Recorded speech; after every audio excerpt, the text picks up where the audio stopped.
Welcome to This Week in Money. I'm Jim Goddard. Today, CIBC Wood Gundy's Ross Clark will look at the bumpy markets this past week. John Rubino from DollarCollapse.com takes a look at what's happening to silver and why. Mike Swanson from WallStreetWindow.com says changes in the equity markets as the so-called Trump effect fades could produce some plays in the gold and silver markets. And a reminder that at the end of the show, we'll have company showcase updates with Brian Fowler, the president of Blind Creek Resources, and Larry Reaugh, the CEO and president of American Manganese. We'll talk to Ross Clark right after this. Avon Resources Limited is a gold exploration company with significant projects in British Columbia, Saskatchewan, and the Yukon. Trading on the TSX Venture Exchange, symbol ABN, and the pink symbol ABN-AF. Surrounded by world-class gold deposits and mines, Avon's 23,000 hectares Forest Kerr Gold Project is located in the heart of the Golden Triangle in northwestern BC. For more information, visit us at avonresources.com. Welcome to This Week in Money, the source for market opinions. Here is Jim Goddard. My guest is Ross Clark. He's an investment advisor at CIBC Wood Gundy in Vancouver. Welcome back to This Week in Money, Ross. Good to be with you, Jim. The equity markets, boy, they still continue to set record highs. Yep. What was it? A week and a half ago, we had that quick pullback, 2% or thereabouts, created an interesting bout of negativism. We had actually the percentage of bulls on the American Institute of Investors dropped down below 25%, and that typically you don't see that until the market's been down for a number of weeks. But in this case, it only took a number of days to really shake the tree here and get the negative feelings there. So by the middle of this week, things had been up to new highs, in particular led once again by technology. The XLK, which is the ETF for technology stocks, screaming away here on the upside to new highs. NASDAQ's up there. The FANG stocks, the Facebook, Amazon, Netflix, and Google, all having pretty good week here. But, if we look below the surface, you see that the breadth is really starting to diminish. Right now, for all the we made a new high on the S&P. 60% of the stocks in the S&P right now are below their 50-day moving averages. And in Canada, only 46% of stocks are above their 50-day average. So this market is starting to really become one that's very, very selected. And, we take a look at the AD line, it's advanced decline line. That is failing to confirm the new highs. You look at the classic Dow theory, which is when you're going to be seeing the strength of the Dow Industrials versus the transports and the utilities, and you're looking to see how strong the economy is. Now, the industrials are doing just fine, but the transports have really had a tough calendar quarter, and they're about 4% off the highs right now. This type of divergence can be setting up for at least an interim type of high. The Canadian financials just had their quarterly reports, and they're doing very well. The reports come out well. The stocks, other than BMO, which took it on the nose on the first day by about 3%, the others bounced reasonably well initially, but they've also been one of the most oversold categories here in the Canadian market. Had a good bounce right off the earnings, but started to slide a little bit in the latter part of the week. I am watching pretty closely here the TSX Industrial Index. If you look at that, and the Chaikin Money Flow, which looks at, it's an oscillator that watches the flow of funds in and out. It failed to rally very well following the February top that we had in the Canadian market. And it's actually now it's just flirting with its major support line. And it's going to be very, very important, I think, as we move through the next couple of weeks to see that holds. And this next few week stretch is important when I look at the cyclic work that I have. We talk about the presidential cycle, and how in the first term of a president, after you've had a non-incumbent election, which is what we had this time around, when you've had a positive year, as we did last year, the norm is that you would have that first rally into February, March. You'd get that 3 to 7% correction, followed by a new high. So we've had all of those things come into play. But if we look at from where that original peak happens, in this case in February, and we measure forward, there's a window out here that looks to be about the middle of June, where we should be looking for the next interim high. And the norm would be that we drop back and come to our 150-day moving average for the Dow and the S&P. And in round numbers, just extrapolating out, that's probably about 4% below the market. So by the time we get out the second half of June into July, I think that's the type of exposure that there might be in the broad market. OPEC said it's going to extend their production freeze for another 9 months. What happened when they announced that? Well, it was absolutely no surprise. There was nothing over and above what was already in the market. So this clearly was a buy the rumor, sell the fact type of item. So these quotas is being extended into 2018. Between the Russians and the frackers, I mean, really it's the question here of,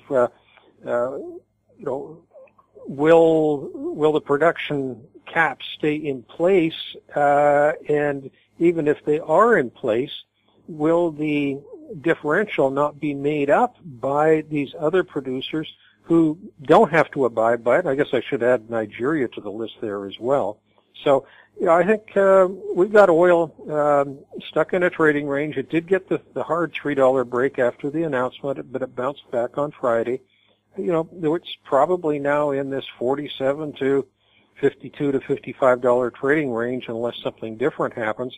I still view 47 as a very important catalyst point. If it were to break there, then we would be looking for the low 40s.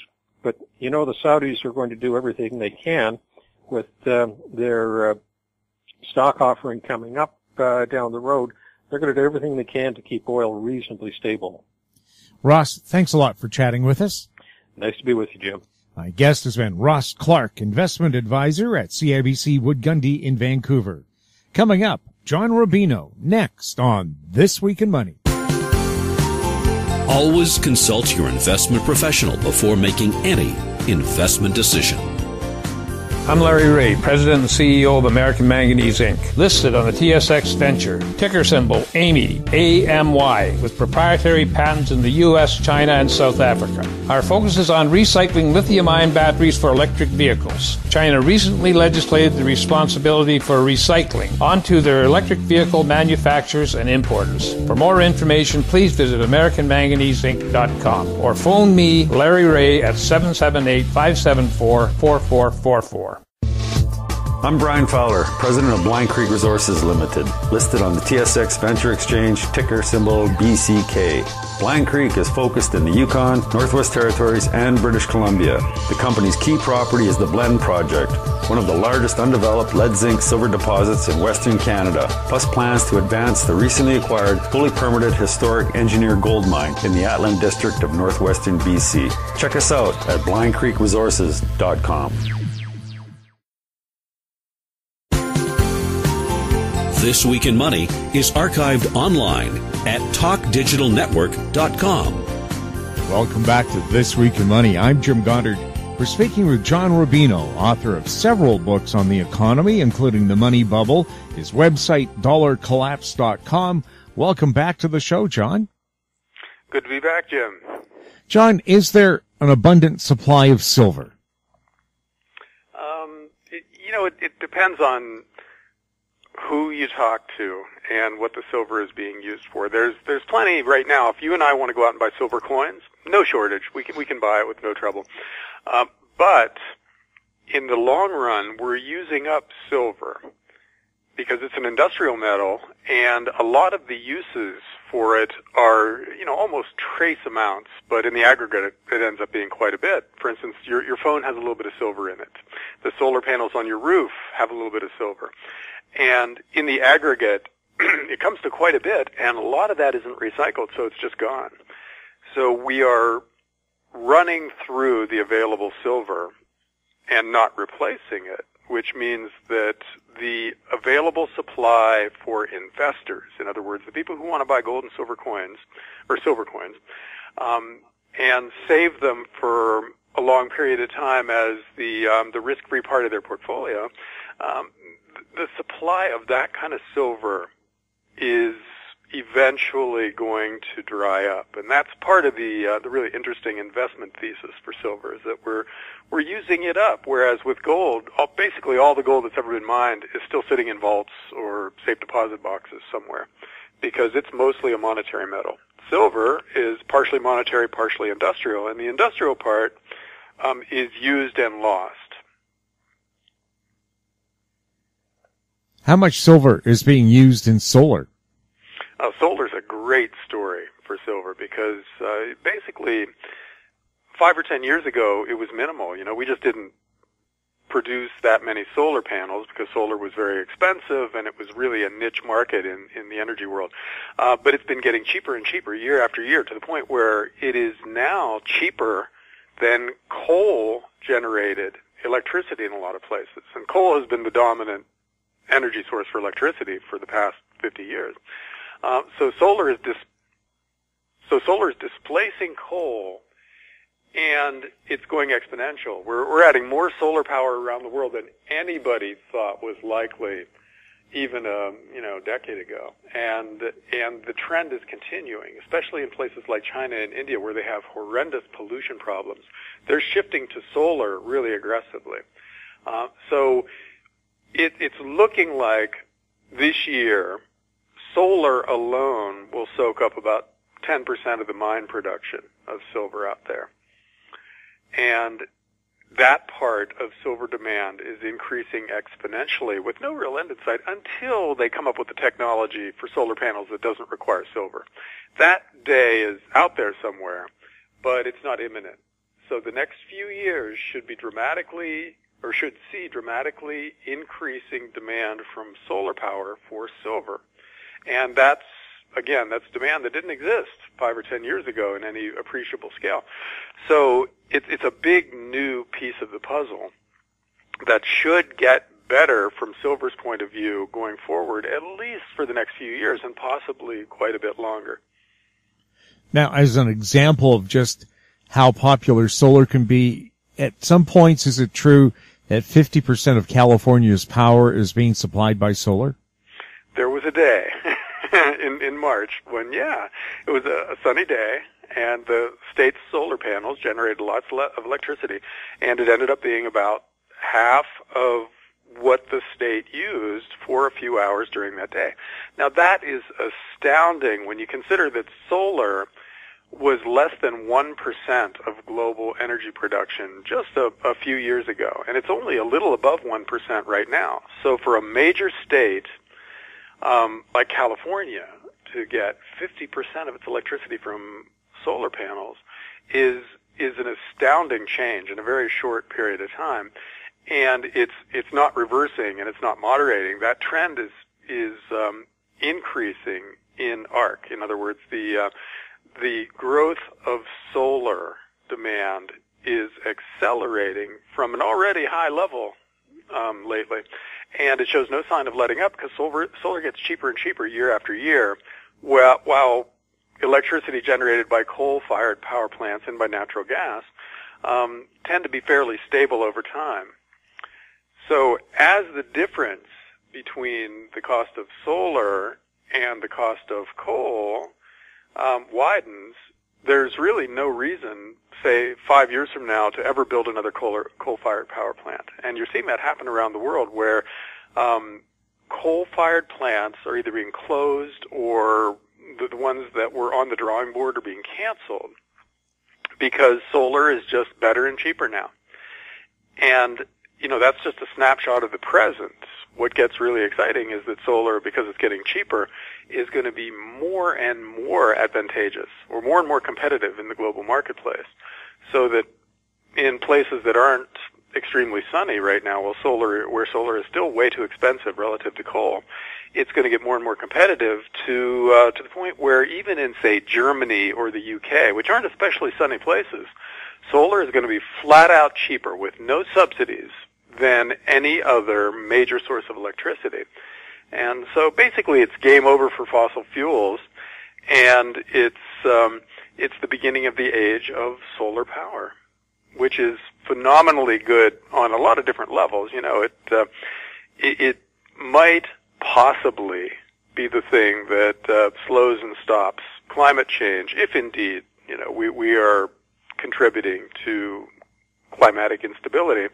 Solar is a big part of the solution to that. And from our point of view as silver bugs, Jim, it's a good thing because it means a lot of silver is going to be taken off the market here pretty soon, and much of it won't be put back on at any time in the future because the amount that goes into a solar panel is pretty minimal. You know, in the aggregate it's a big number, but in any individual solar panel it's not much, so it's not really economic to recycle the silver out of most solar panels now, which means that a lot of that silver will just be lost. How does the commitment of traders look for silver? Well, the Commitment of Traders report is a snapshot of what the big players are doing in the futures market for precious metals. And historically, when speculators get very excited, which is something you can see in the Commitment of Traders report by a really long position for money managers, that tends to be bad for the future price of silver because it means the speculators who tend to trade on emotion and are usually wrong at big turning points are happy. And when they're happy, the price usually goes down. That was the case up until about a month ago. You know, speculators had gotten very excited, and inevitably there was a correction coming, and it came. You know, silver got whacked, and now the speculators have at least partially bailed out of their long positions. So the silver market is either in balance or somewhat favorable, which means that we shouldn't be too worried about big drops in the short run in the price of silver, in which case fundamentals can win out, and silver ought to be reasonably firm going forward for a while, you know, until the speculators get excited again. But, it's possible for silver to go up at varying rates, you know, have a long-term bull market and still have fluctuations based on what the big futures players are doing. So, you know, we could see silver go to $50 an ounce and still have periods when the speculators were overexcited and silver gets whacked, and then they get pessimistic and it goes up. You know, there's still be a kind of a boom and bust element to silver prices, but it can be in the context of a long-term bull market, which is what I think we'll see going forward. Does the gold-silver ratio provide a good indicator for silver? Yeah. Silver historically was about 15 to 20 ounces per ounce of gold. And lately it's gone up. You know, and that's usually an indicator that there's a correction in the gold-silver ratio coming, which means that silver will go up relative to gold.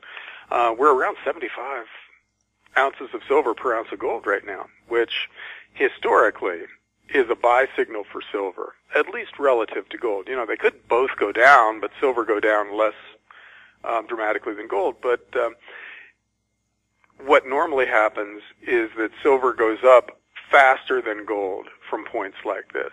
So that's another data point that's positive for silver and neutral for gold. It doesn't really tell us that much about gold, but it does say that silver ought to do well going forward. So you got, at least in the short run, you've got a Commitment of Traders report that is neutral to positive, and you've got a gold-silver ratio that's very positive for silver. So based on history, this looks like a pretty decent entry point if you want to buy some more silver or if you want to start a buying program for silver. But having said all that, you should never jump in with both feet to something as volatile as precious metals. You should always dollar cost average, at least to an extent. That is, buy about the same amount of something you want to accumulate each month, or the same dollar amount. And that means over time, you'll buy more when prices are down and less when prices are up, so your average price will be pretty good. And that's the way to approach something like silver, which can be extremely volatile and therefore really dangerous if you just buy a bunch all at once. Buy a little over time, and over time it will probably work out. We'll have more with John Rubino next on This Week in Money. I'm Bill McWilliam, president of Cascadero Copper, CCD on the TSX Venture Exchange. Cesium is one of the world's rarest metals with a growing industrial demand. Drilling is underway on our Tehran property in Argentina to prove up a cesium resource. Cascadero's patent-pending leach process has the potential to make Cascadero the lowest cost supplier of cesium in the world. Visit our website, cascadero.com, or phone us at 604-924-5504. GEM International is a new diamond explorer in the richest diamond producing country in Africa, located next to the fourth largest producing diamond mine in the world. International Spotlight is on an 1109 carat diamond recently discovered in Africa by a fellow Canadian junior with a proven operator and finance team. GEM International trades on the TSX Venture Exchange, symbol GI. Visit us at gemdiamondmining.com. This Week in Money is archived online at talkdigitalnetwork.com. Welcome back to This Week in Money. I'm Jim Goddard. We're speaking with John Rubino, author of several books on the economy, including The Money Bubble, his website, dollarcollapse.com. John, in bull markets, how does silver trade relative to gold?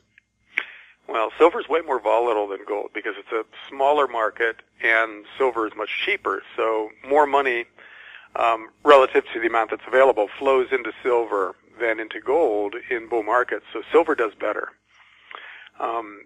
It also goes down more in bear markets, so when you want to focus on silver is when you expect overall precious metals prices to be pretty strong. I think that's the case now based on some of the stuff we just talked about. The overall fundamentals in terms of how much money the governments of the world are borrowing and inducing their citizens to borrow, that's the underlying fundamental positive for precious metals, because they have no choice at some point, the governments of the world, but to inflate away their currencies to get out from under their debts. So that's the long-term positive fundamental.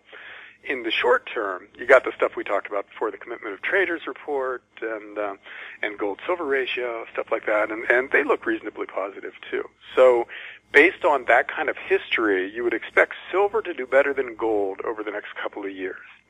And it's possible that it could do dramatically better than gold just because it's such a thin, tiny market. There's just not that much silver available in dollar value terms out there.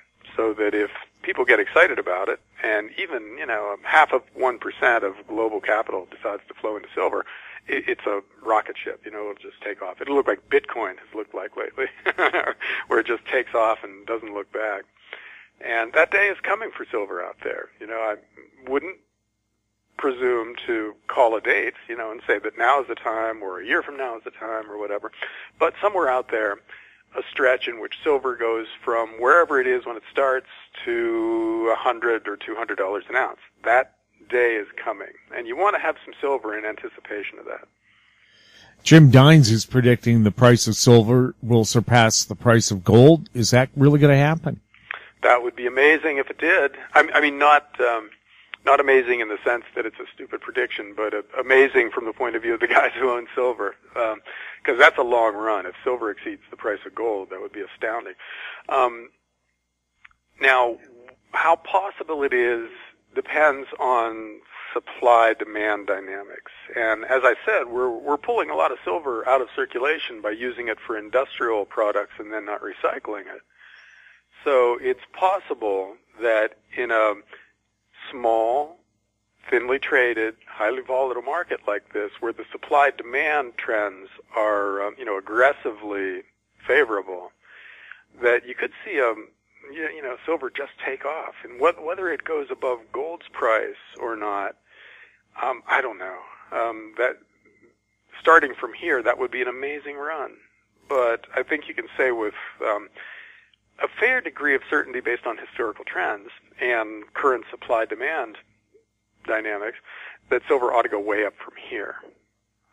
So I don't know about the ultimate target, but I do think that people who own silver at today's prices will end up being really happy with that decision. Do you see a time when the price of silver bullion will surpass the face price of silver coins and people just melt their coins down? Yeah, maybe, especially if there's any kind of a confiscation. You know, if the government singles out one aspect of silver and tries to call it in or make it illegal to trade or something like that, then you could see them swapping silver coins for some other form of silver that isn't subject to the same regulations. So if silver coins are the things that government targets, then you melt them down, turn them into bullion, and sell the bars then if you need to. But I don't think that's as big an issue as it would be with gold, where, you know, we have in living memory had a gold confiscation where the government took people's gold away and made it illegal to own it. So that is, should gold be seen as a threat to the fiat currency establishment, that's a possibility again. It's not likely at this point because back in the 1930s when we had that gold confiscation, gold was literally money. That was something that you spent in stores. Today that's not the case.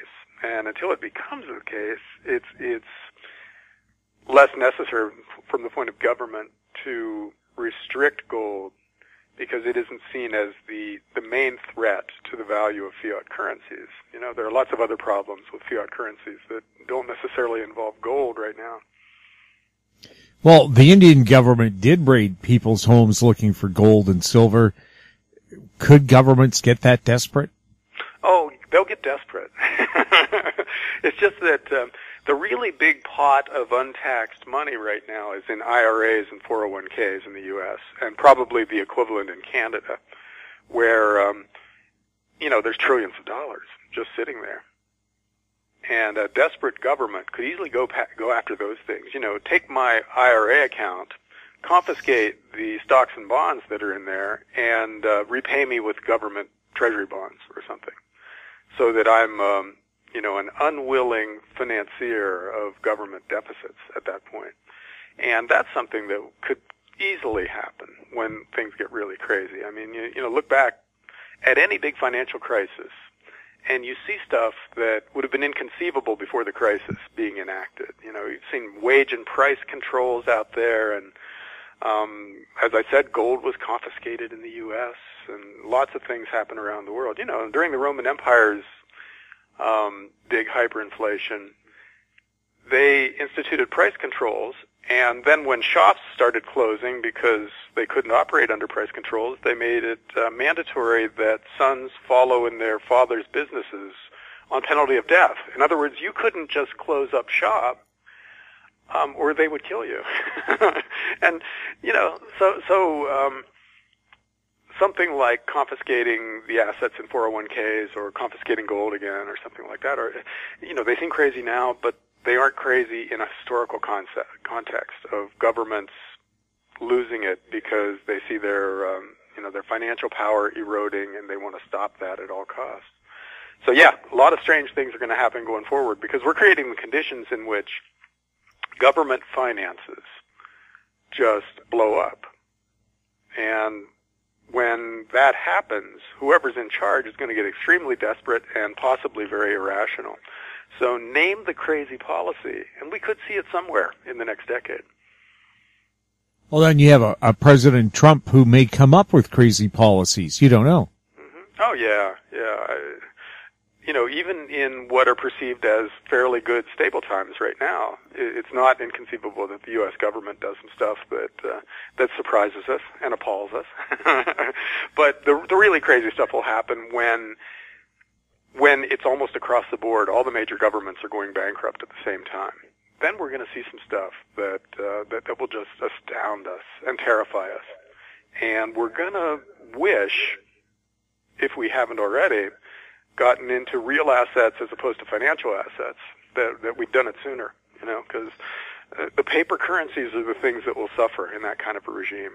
And real things like farmland and well-chosen energy assets and precious metals will do much better. So that's where you want to have your money as we tip over into the financial crisis that's coming. And again, the timing of something like that is impossible to predict. So dollar cost averaging into real assets is a smart thing to do. And then you hope that you've got some time, that it takes 5 or 6 years for the world to blow up. And you have time to be mostly in real assets. But I think that, most people probably should have, or at least in retrospect, will look back and decide that we should have been doing this for years already. We should be partially, if not mostly, into real assets and out of financial assets at this point. Canada and the UK have basically sold off all of their gold reserves, while China and Russia have been piling up all the gold that they can find over the last 5 years. Who's got the better policy?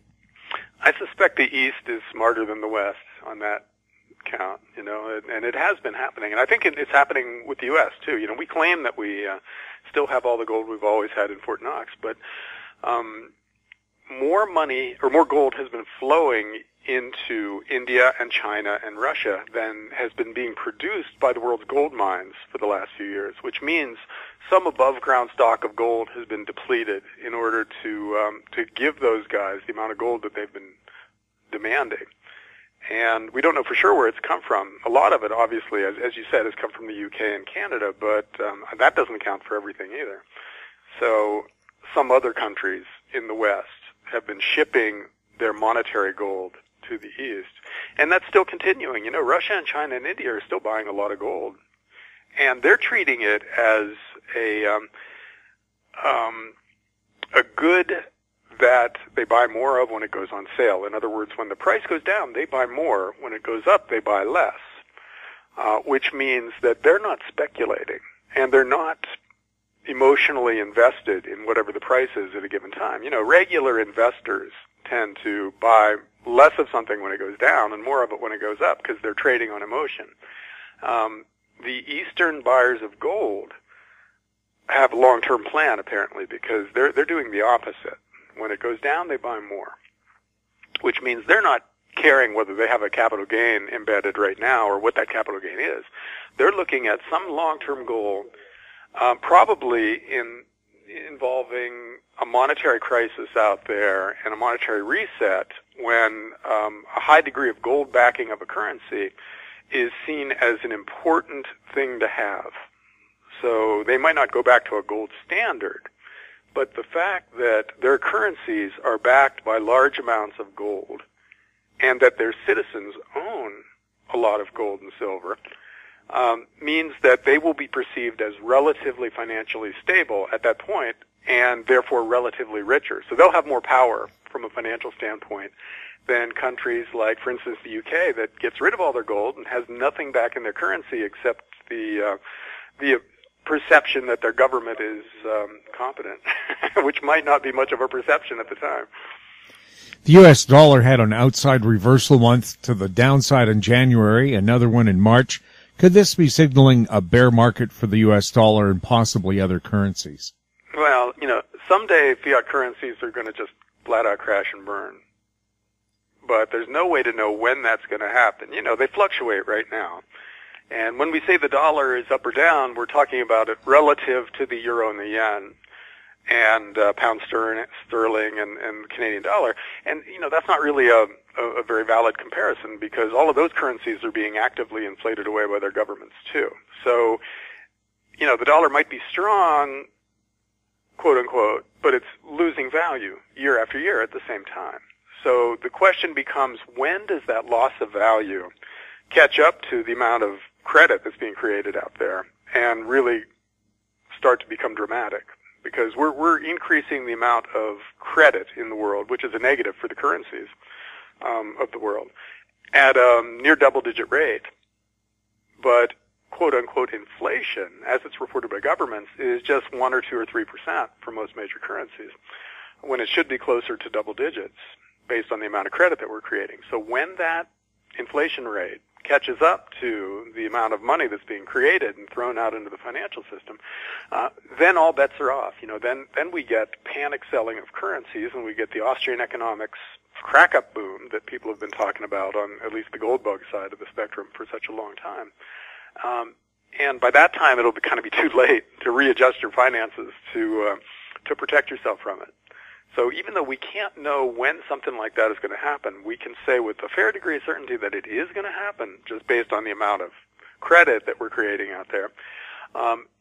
And that when it happens, it's liable to be kind of sudden because that's how big financial phase changes happen. You know, in early 2000, tech stocks were still going up. Everybody thought they were in a bull market. By the end of 2000, tech stocks had crashed by like 80 or 90%. Well, that's the kind of thing that happens in markets that are overheated. And you know, currency markets, the fiat currencies of the world are an epic bubble, which means when they burst, they'll burst quickly. So I don't know what any of this means for the dollar in the next 6 months or year, because that's not determined by long-term fundamentals. That's determined by a lot of different cross currents that happen in the geopolitical market and the foreign exchange markets, and I don't think there's any way to predict what's going to happen in the short run. So, you know, long answer to your question, and the short answer is I don't know. But I think in the long term, we'll see the dollar roll over a lot along with the rest of the fiat currency complex. Are Bitcoin and other cryptocurrencies in a bubble? They are a fascinating story right now because Bitcoin, you know, you're seeing all these stats out there where if you bought $10 worth of Bitcoin back in 2010, it's worth $75 million right now. You know, astounding rates of increase in the value of this cryptocurrency. One of the reasons that Bitcoin is soaring is that the algorithm that determines its supply is very limited. It limits the amount of Bitcoin that can be created to a relatively small number compared to, for instance, the amount of the number of ounces of gold that exist in the world, or the number of dollars that are out there. So the relative value of Bitcoin is perceived as being very high based on supply and demand. But there's maybe a fatal flaw in that worldview, and that is that, yeah, the supply of Bitcoin is limited by its algorithm, but the total supply of cryptocurrencies is not limited at all. You can create new cryptocurrencies fairly easily, apparently, and then release them, and people use them because there are a lot of different cryptocurrencies out there already that are seeing dramatically increasing use. So the overall supply of cryptocurrencies like Bitcoin is unlimited, and it's soaring now, you know, so you can't really compare just Bitcoin with dollars or euros or yen or gold. You have to compare the entire body of cryptocurrencies with the fiat currencies of the world. And the cryptocurrencies, are growing like tech stocks were growing back in the 1990s. You know, there were new public offerings of tech stocks every day for a while there. And lately there have been things called ICOs, initial coin offerings, just stacking up out there. So the overall supply of cryptocurrencies could soar at a rate that exceeds that of the fiat currencies of the world, which means maybe in the aggregate, cryptocurrencies are going to be inflated away just as easily as fiat currencies are. So I don't know. I don't know what the end of this story is, because, you know, a lot of tech stocks survived and thrived after the crash in 2000. So it's possible that we've got a cryptocurrency bubble blowing up right now, and that at some point it will crash, and most of the weaker cryptocurrencies will be flushed out, and the ones that survive will be rock solid, you know, legitimate currencies, in the same way that Amazon and Google are rock solid, legitimate tech stocks. But we might have to go through that process first, based on the ease of entry in the cryptocurrency market. You know, if any reasonably savvy techie can create a new cryptocurrency and then release it and have it see dramatically increasing demand over time, then there's really no limit to the supply of cryptocurrencies out there. So I think that's a wild card in the Bitcoin story that people don't understand yet. John, thank you so much for being on This Week in Money. Sure thing, Jim. My guest has been John Rubino, author of several books on the economy, including The Money Bubble, his website dollarcollapse.com. Coming up, Mike Swanson next on This Week in Money. Lotus Ventures Inc. is a BC-based medical marijuana company poised to launch into the rapidly evolving cannabis sector. Lotus is in the final review stage of the Health Canada approvals to become a licensed producer, having arranged facility financing of up to $12 million, plus building permits for its prototype indoor production facility. Shares trade under the symbol J on the Canadian Securities Exchange. Visit our website at lotusventures.ca. I'm Douglas Mason, President and CEO of Rainy Mountain Royalty Corp., RMO on the TSX Venture Exchange. Rainy Mountain's Brunswick property is located in the Rideout Shear Zone in Ontario. With grab samples running as high as 32 grams per ton gold, a drill program will commence this spring to test the numerous targets located by recent groundwork. For more information, visit our website, rmroyalty.com.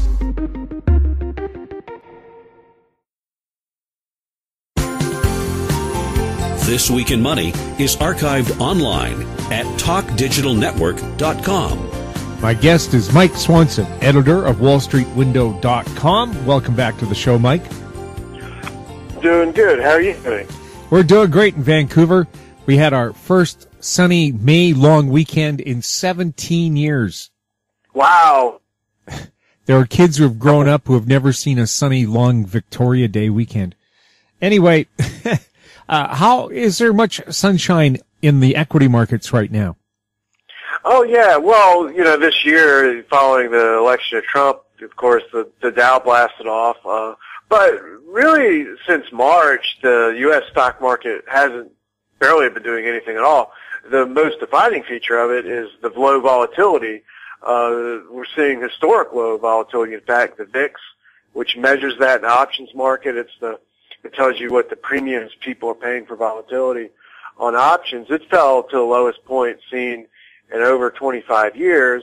And what's really happening is sort of similar to what occurred in the summer 2015, where the averages aren't doing much, the Dow and the S&P 500 are barely moving, but there's excitement among a handful of stocks that are going up almost on a daily basis, and they're exciting the attention of the financial media and traders and so forth.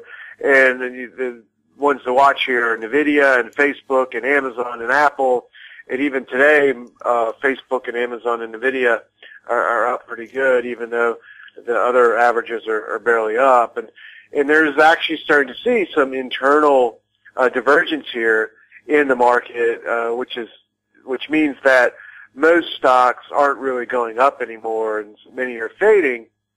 And a lot of the stuff that rallied after the Trump election as part of the so-called Trump trade really peaked out in March. For instance, bank stocks are even. Many of them are actually down year to date. So I think, you know, we had a lot of excitement on that big thrust up, and a lot of money poured into the U.S. stock market in the first few months of the year, particularly in exchange-traded funds, which actually saw record inflows. There's more money put into exchange-traded funds in the first 3 months of this year than ever in a previous 12-month entire period. So there's sort of a mania going on there. Despite that, though, for the past 90 days, not much is really happening. But I think that hides potential setups elsewhere where we can see big moves up. And I'm looking at gold, mining stocks, and silver. And, you know, I know most of the time when we talk, I talk about gold and mining stocks. So I think I'll really focus on silver with you right now because something really fascinating has happened in the silver market just in the past 2 weeks. And that's inside of the futures market. You know, people buy futures contracts to bet on silver, and every week the Commitment to Traders report comes out, which tells us what are small speculators doing and what are large commercial operators doing, which includes the mining companies themselves, and they tend to be correct at important turning points in the market. Well, just a few months ago, there's a fairly sizable commercial short position in silver, and silver was trading around $18.50, and then it fell in the beginning of May and down to close to 16, and that commercial short position basically vanished, and last week it got to the lowest point not seen in over a year and a half, not even at the low of 2016. That tells me that the commercials are very bullish on silver, and I think that we should recognize the $16 level as a solid footing for silver, and I'm happy to buy. You know, we're at 1680, but, you know, whatever, you can't get the exact bottom, and I'm happy to accumulate silver. I'm happy to accumulate silver mining stocks. The same goes for gold stocks, too. But at this point in time, that Commitment Trader Report is more bullish on silver than it is on gold. However, I think both are in a position where they're likely to turn up sometime within the next month, probably around the middle of next month when we have the next Federal Reserve meeting. And so Fed minutes came out today, which hint at a future rate hike. That's what the financial media is focusing on. But I actually think there's a good chance that that might actually be the last Fed rate hike we see in this cycle, which, if that's the case, would be a turning point for gold and silver, because more accommodative Federal Reserve policies or lower rates in the future will cause people to flock into both, much more even than we saw them do last year. I think last year is a preview of what's to come. So why do I think that could be the last rate hike? Well, a week ago, something interesting happened. The Dow fell almost 400 points a day, associated with news surrounding Donald Trump and him firing the former FBI director Comey, and leaks that came out about that firing and so forth that seemed to be bad for him, knowing that 72-hour news cycle. But the Dow fell almost 400 points. What was the most? I don't think Trump's going to be impeached, no, certainly not this year. It's not the news that I found fascinating, but it's just the reaction of the market by dipping like that in one day, and what happened with the Fed fund futures, which factor in expectations of what they expect future Fed policy to be. Now, before that one-day drop, they were predicting an 80% chance of a Fed hike in June, and during that drop, that fell to 60%, and they finished last week at 70%. It does seem they're going to raise rates in June, especially since the market has bounced back up. However, the odds of a December rate hike, another rate hike after that June Fed rate hike, fell to 40% following last week. They remain below 40%. And it just took, the point of all this is that all it took was 1 day's worth of selling in the stock market, approximately 400-point drop on the Dow, to cause the odds of the rate hikes of more than one to diminish that much. And I think at one point, we can expect the stock market to have at least a mild correction and maybe even a big correction. And if all it took was 1 day of selling to make the odds going from 2 Fed rate hikes to one more, a week of selling will pretty much take rate hikes off the table and be very bullish for gold and silver. Mike, what's your outlook on crude right now? Well, it's interesting. I'm interested actually in shorting oil and betting against it because I think it's long-term in a bear market. However, we've rallied over the past couple of weeks, and we have an OPEC meeting that's going to announce a decision at any moment, and their odds are they're going to extend their production cuts. It's almost a near certainty. And if you look at past OPEC meetings when they have announced such a decision, oil has tended to rally for a couple of weeks. It's already rallied into that meeting and expectations of it, but I think that rally can continue.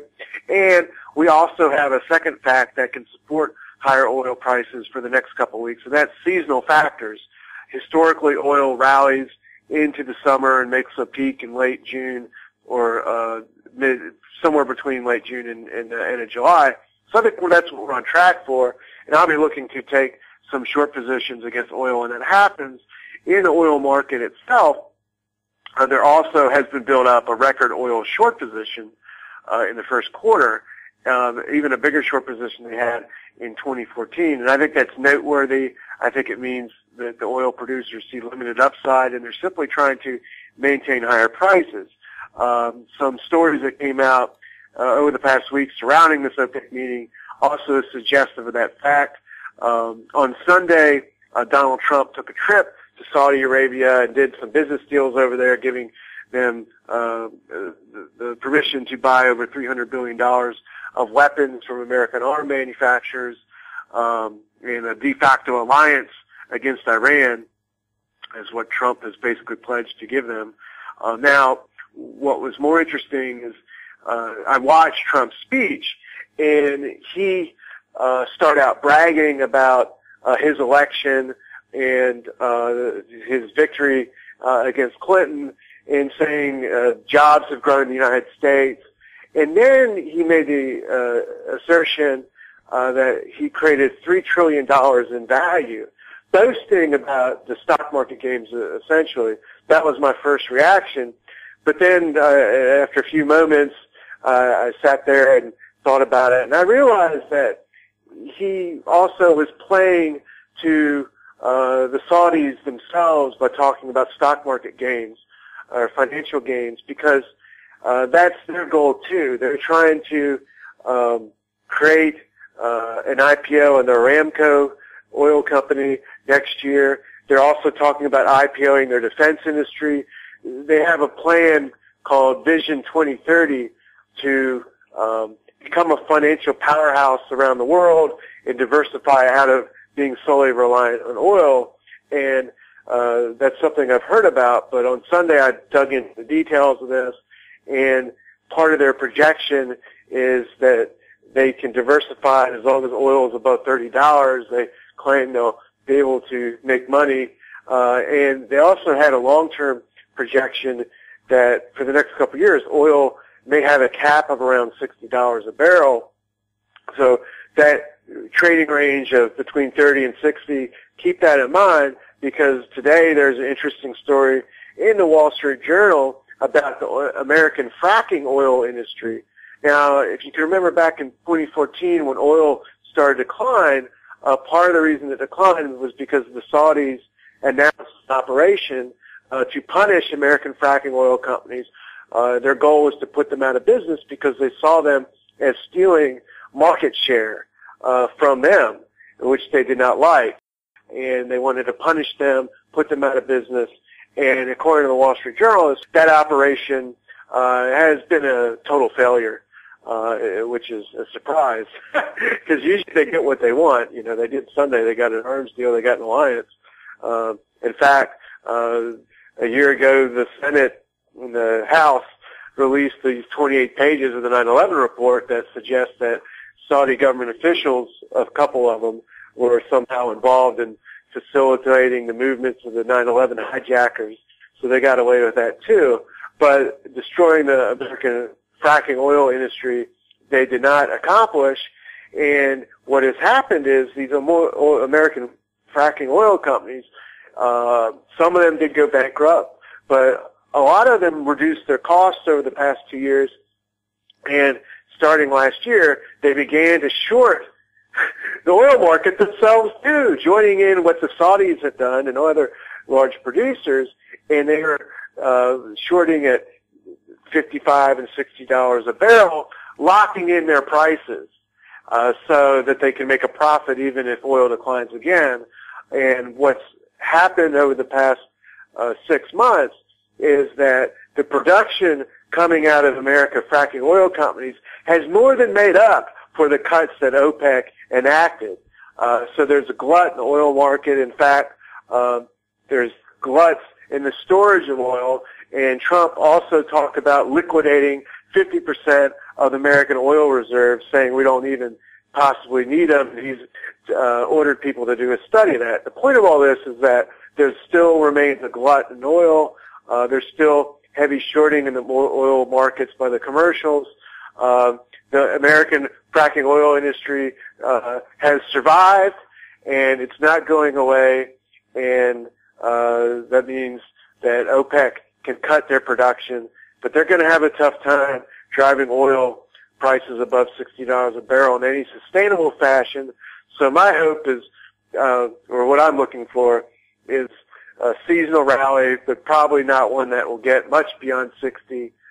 You know, if it gets to 65, it'll be a temporary blip, and I'm going to be looking to join in with these oil companies and take some short positions. Doesn't mean oil is going to $20 or $10 or something like that, but I think we're in a long-term trading range, and we could see oil go down this fall in the fourth quarter, especially if the stock market hits a snag, the economy weakens, or China weakens. You know, the Chinese stock market has been tumbling too, and it's always hard to tell exactly what's going on in China exactly.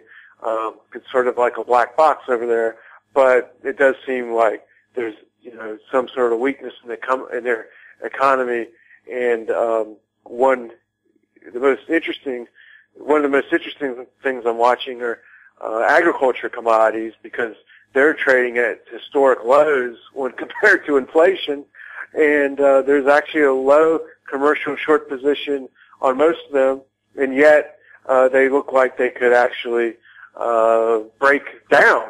You know, so at least the charts suggest that's a possibility, and that would be a sign of deflation if that were to happen and oil prices were to fall and economic weakness. So, I think we're kind of in an interesting period right now where the U.S. stock market really isn't moving much one way or the other. Eventually that will change. I think, you know, after the next earnings period, we might see the volatility return to the market, but it's kind of like a quiet time. I think we can see gold and silver, you know, I think they're pausing, consolidating, and if we get a breakout after the Fed meeting or sometime in June, that would be the bullish thing to start to buy. But we might be in like a pause period where the real fireworks would be in a couple months. Mike, Moody's has just downgraded China's credit rating to negative. Does that give an indication that perhaps China's economy is not doing that well? Or have they pulled the same thing as the U.S. has? They've just driven themselves trillions of dollars into debt. Well, you know, as I said, it's kind of a black box what's really going on over there. And, I mean, they do have debt problems. They have trouble with their banks. Is it how serious is it? It's hard to say. They've got empty cities. I mean, you know, there's signs of a bubbles in areas. And an interesting thing is I read a story, too, that said that a lot of their investors and stock market players have gone on record margin levels, and now they're cutting that back really rapidly. Well, the funny thing is this is an exact repeat of something that happened 2 years ago where the Chinese stock market crashed in a short period of time, and you heard all these stories of people wiping themselves out. So it's a funny thing. It only took, you know, another 2 years basically for people to try it again. The Moody's downgrade, is that a big issue? You know, typically, you know, they do their downgrades when it's late to the game, and just that one piece of news, I wouldn't take too much stock in it. They downgraded U.S. debt a couple years ago, and, you know, nothing really has come out of that, you know, as a result, at least not yet, because I would take it as a sign of, you know, potential problems down the road, but not, you know, anything meaningful, you know, for next week. Of course, too, in China, they like to go after people they think are manipulating the market, but they don't tell you what the exact rules are. And I've heard stories now where their exchange enforcers will invite you in for a meeting. They look very nice. The headquarters is a very pretty building. And then they ask, you wouldn't mind exchanging your jacket and tie for something more comfortable, would you? And you end up being, you know, burned with cigarettes and and forced to stay awake for days until you sign a confession saying you've been manipulating the market. Well, that's scary. But, it's I bought Chinese stocks a couple in 2008, that summer, 2009, after the stock market bottomed and so forth. And at the time, they were doing very well. I mean, they were like the top performing stocks in the world for a couple months. And I bought a couple of them, and I was just using the information I would get off the internet about their earnings and earnings projections, valuations, and what happened was they went up, and then it turned out all these projections and data were fake. They were just made up, basically, and it was, I ended up breaking even or losing some money on these trades. And that was my lesson about China, is it's not really regulated, and it's a lot of fakery. And I even, soon after that, I heard stories where someone was shorting Chinese stocks and investigating some of these companies, and they're just shell companies with owning no factories while they're claiming they were, or else it was just like buildings that were falling apart and stuff like that. So I'm sure some of them are real, some of them are fake. I think you need to go over there to tell the difference, and just relying on the data off the financial websites isn't enough to do it. Well, apparently going over there isn't good enough either. Some places have set up fake factories where they bring groups of investors in, they tour the factory, and then 2 hours later, all the signage on the factory has changed, and they bring another group of investors in. Wow. Well, it's, like something like 10 years ago, someone showed me a job opportunity for China. For Americans, you could go over there and they would pay you $100,000 a year to be an actor. And not on TV shows, not in movies, but an actor for corporate boardroom meetings, where you would just play the role of being a boardroom member as an American, to reassure foreign investors that they've got American hair and it's more legitimate or something. So it's you're not a translator, you're just an actor. Just pretend to be, on the board of directors. Yeah, I saw a documentary on the same thing where one day the guy's a doctor, the next day he's an architect, and he supports their measures and their stock.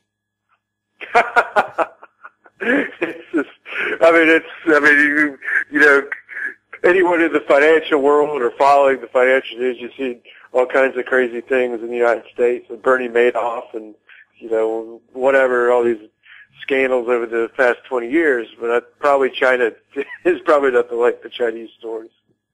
Mike, thank you so much for chatting with us. Thank you. It's great to talk with you.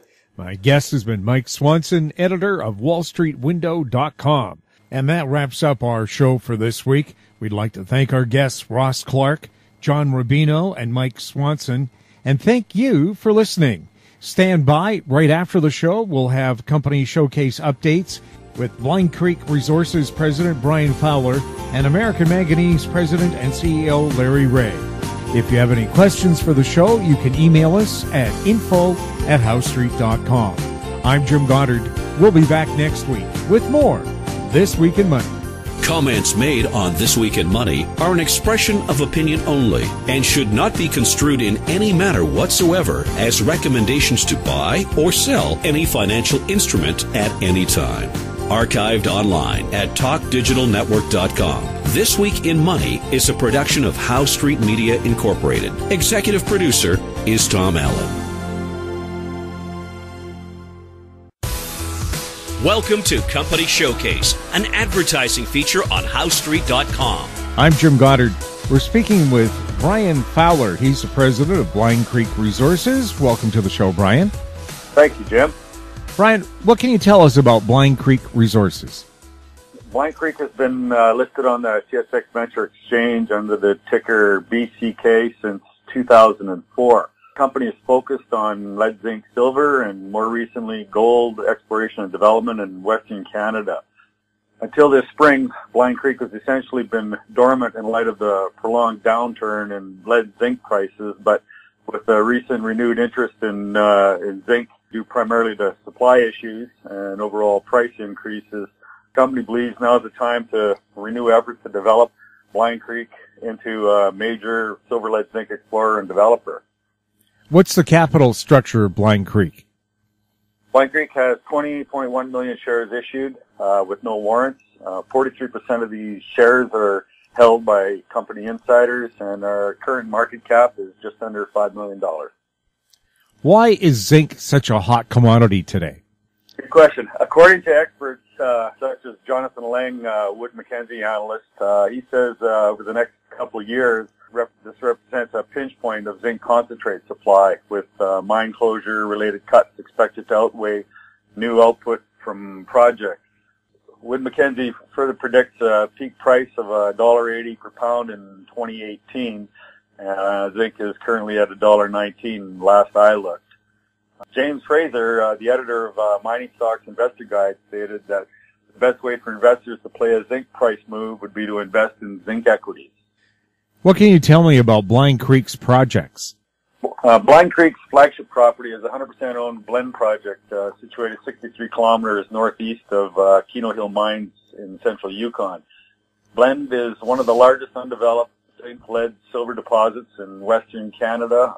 It's over the years seen more than $9.2 million in past exploration expenditures, with $5.2 million of that by Blind Creek. A substantial amount of exploration drilling, nearly 25,000 meters of drilling in 125 drill holes. In 1991, Billiton estimated a historic open pit resource of 19.6 million tons, averaging 3.04% zinc, 2.8% lead, and 56 grams per ton silver, representing 1.3 billion pounds of zinc, 1.2 billion pounds of lead, and 35.3 million ounces of silver.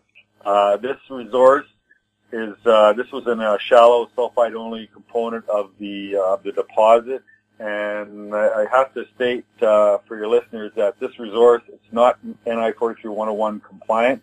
It's historic, and Blind Creek is not treating the historical estimate as a current mineral resource or mineral reserve, and the historical estimate really should not be relied upon. The project has a number of exploration and development upsides. Past drilling indicates an overall increase in grade at depth and along strike, and that the deposit remains open both along strike and at depth. There is excellent potential for combined open pit and an underground mining operation with additional exploration successes, and recent advances in oxide, zinc, and lead recovery processes also offers a significant resource upside. Blind Creek's planned 2017 exploration program will focus on further defining and qualifying all these upsides. Now, Blind Creek recently acquired the historic high-grade Engineer Gold Mine in northwestern BC.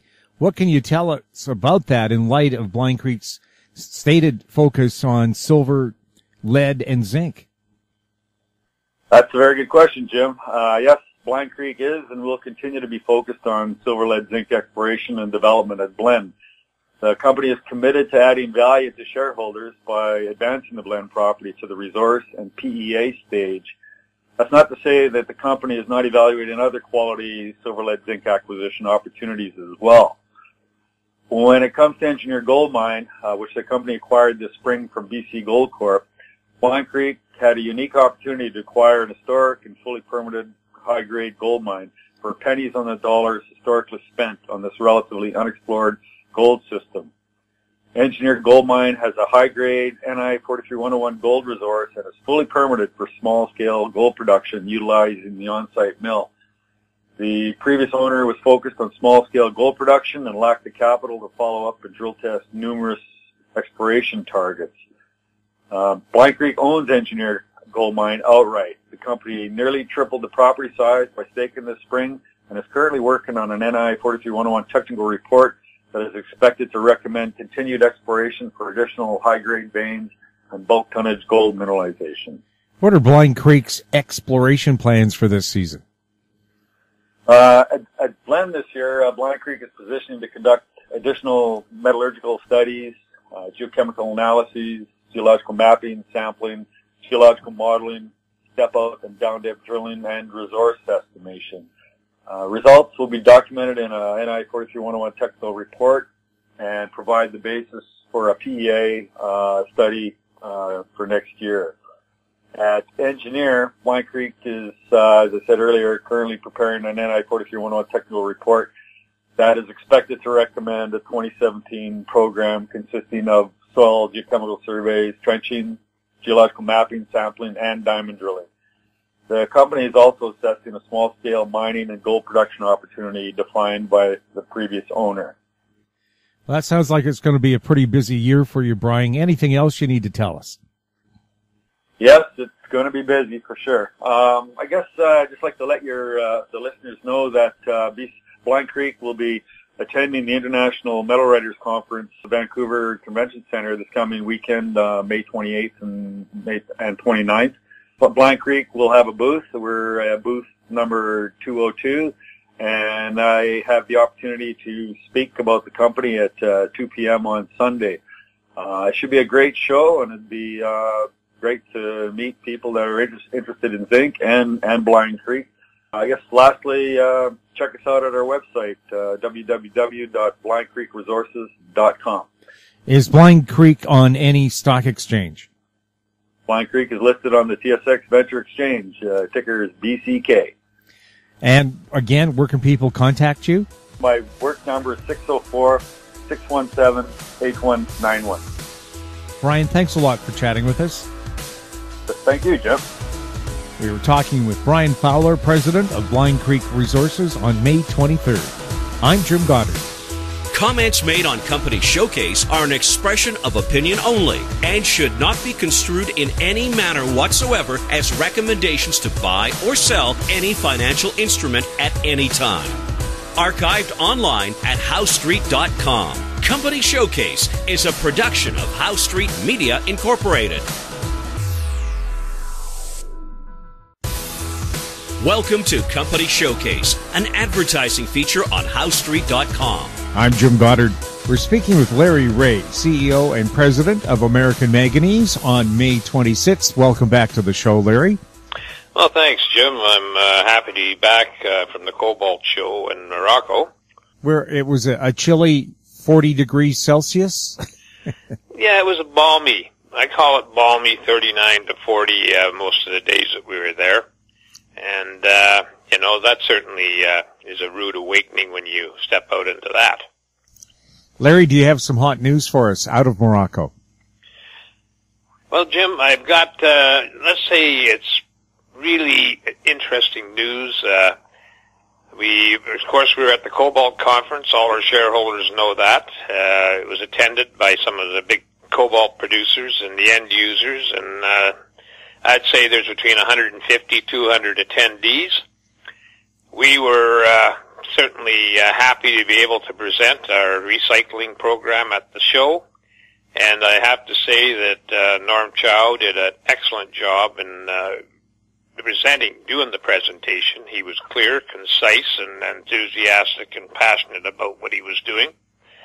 And it was very well received from the people at the show, and I've had confirmation on that by the president of the Cobalt conference, and he basically said that everybody he talked to remarked favorably on it. So that was a great thing for us, and that way we put the message out to people that are in the industry to let them know that we are alive and well. That said and done, we met a lot of people.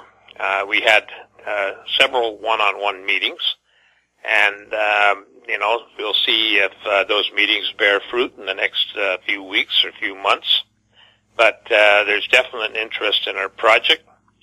But the one thing that I found at the show was that they kept downplaying the recycling.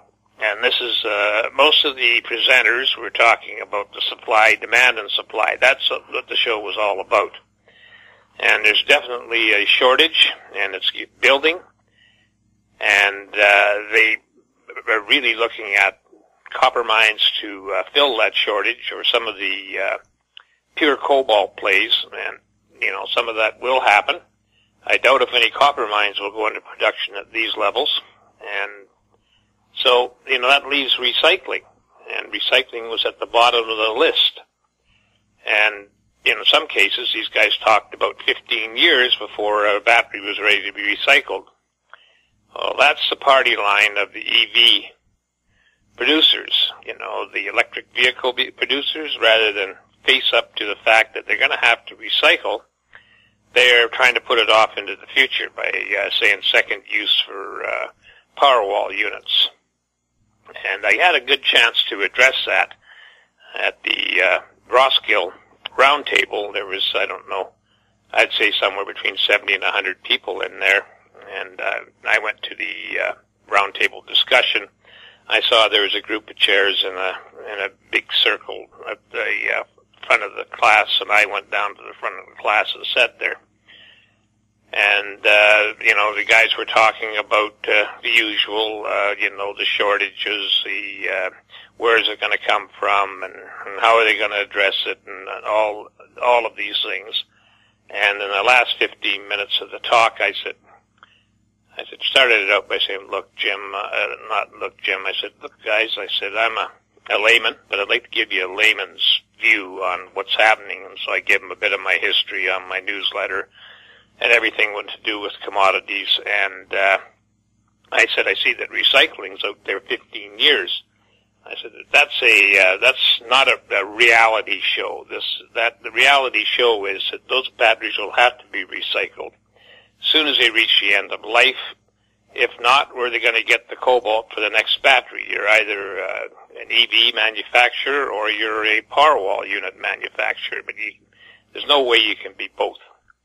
And I'm sure that the Powerwall idea will be sacrificed to get the cathode materials you need for your batteries. I said, there's going to be some substitution. There's obviously cobalt, will be added in a lesser amount and a lesser amount and a lesser amount, but that's not going to help the deficit. And so I got a good plug-in for the company. The one thing I'd like to mention is we've been told by government sources in the U.S. that cathode material has a 10% rejection rate. They call them scraps. And that's when you take the cathode material and you put it on a sheet of aluminum, which is the foil. And then you cut out enough to do a run of batteries, and if there's something wrong with those batteries, they scrap the rest of the sheets, or all of the sheets. They all end up in a recycle yard. We know that because we were approached to maybe recycle that material, but it was a very binding agreement and we didn't enter into it. And but that's 10%. So if there's 45,000 tons a year of cobalt used, that means there's 4,500 tons of cobalt to recycle each year. That's a whole business in itself. And, so we have to look at the reality. I also mentioned that there's 280,000 EV cars reached the end of life in 2015. It's expected to be close to 500,000 in 2020. So, the reality for a company like any company out there, it's a huge business if you can recycle those batteries today and now, not waiting 15 years. And I tried to get that message across, and I took the rest of the time that was there, 15 minutes, to do that, but I was very satisfied that I did get the message across. So, all in all, I think it was a very progressive show on behalf of the shareholders of American Manganese Inc., that we were well represented, and the word is getting out, and that's the big thing, the word getting out. It's obviously getting out because we're getting, there's all kinds of recycling companies or companies talking about recycling cropping up almost every week or so. And we can't comment on those because they don't put any statistics out with their announcements about recycling. If you have no statistics, we can't comment on it. So, but the show was excellent, and I expect that will bear fruit somewhere along the line.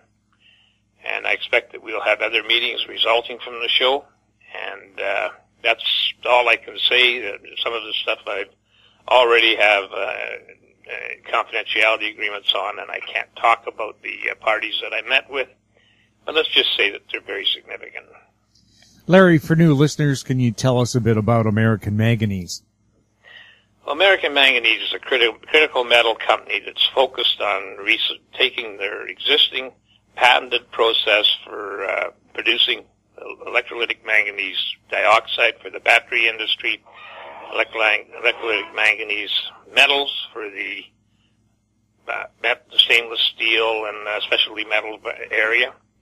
But our major focus now is that we can take the patented process that we use and adapt it to recycling lithium-ion batteries, and that's the focus of American Manganese at this time. Larry, what platforms is American Manganese traded on, and what's its trade symbols? It's traded on the TSX Venture Exchange under the symbol AMY. Its website is AmericanManganeseInc.com. We also are traded in Frankfurt, the symbol 2AM, I should say, and the symbol AMYZF in the U.S.